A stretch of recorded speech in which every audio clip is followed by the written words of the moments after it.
सभी किसान भाइयों को राम राम नमस्कार। किसान भाइयों, इस बार डीएसआर वाले जो किसान भाई हैं उनकी बल्ले बल्ले हो रही है। जहां एक तरफ पानी की बेरुखी है, पानी नहीं है, बारिश नहीं हो रही है, दूसरी तरफ सरकार की तरफ से भी इनको अनुदान दिया जा रहा है और खर्च भी कम हुआ है इस बार।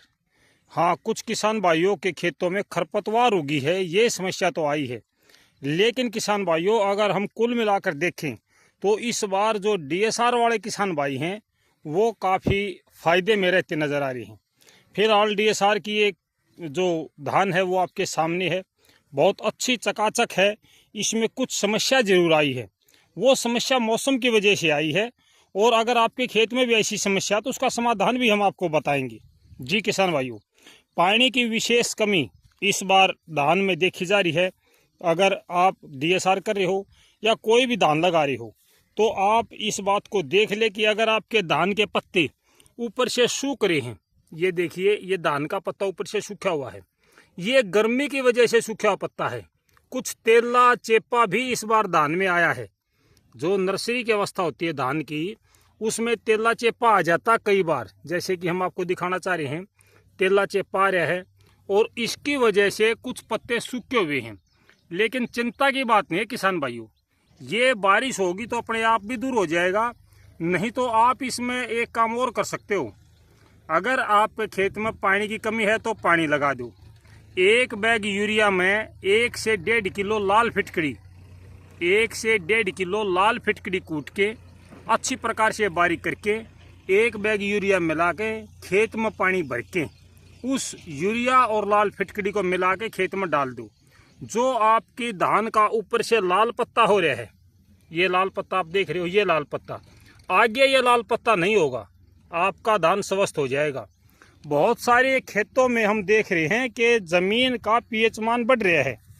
ज़मीन के पीएच मान के बढ़ने की मुख्य वजह होती है बार बार ट्यूबवेल का पानी देना या हल्के पानी लगाना।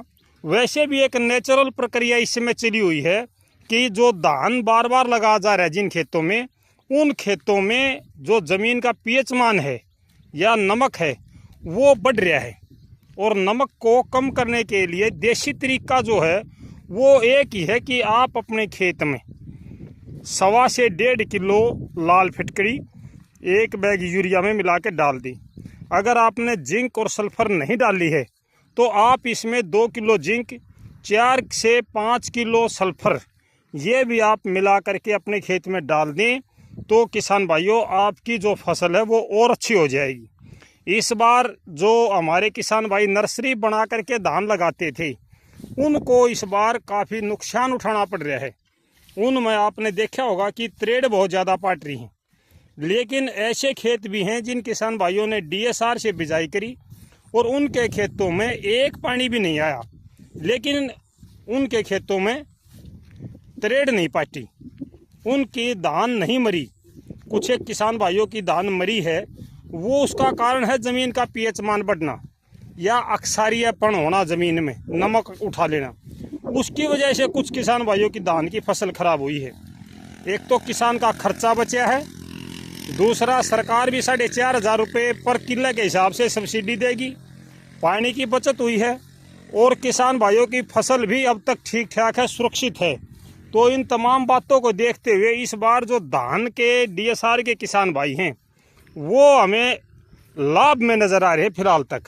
और ये जो डीएसआर वाली धान है ये लंबे समय तक नहीं मरती, ये पानी के बगैर लंबे समय तक भी जीवित रहती है।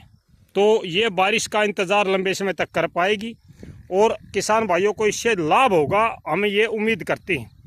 अगर आपके धान में भी किसी प्रकार की कोई समस्या है तो कमेंट बॉक्स के माध्यम से बताइए।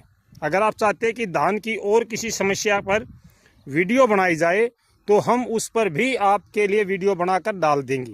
तो किसान भाइयों, जानकारी अच्छी लगे तो वीडियो को शेयर ज़रूर करें, क्योंकि ये जो मंच है आपका मंच है, किसान भाइयों का मंच है। केवल किसानों से संबंधित जानकारी ही इस पर साझा की जाती है।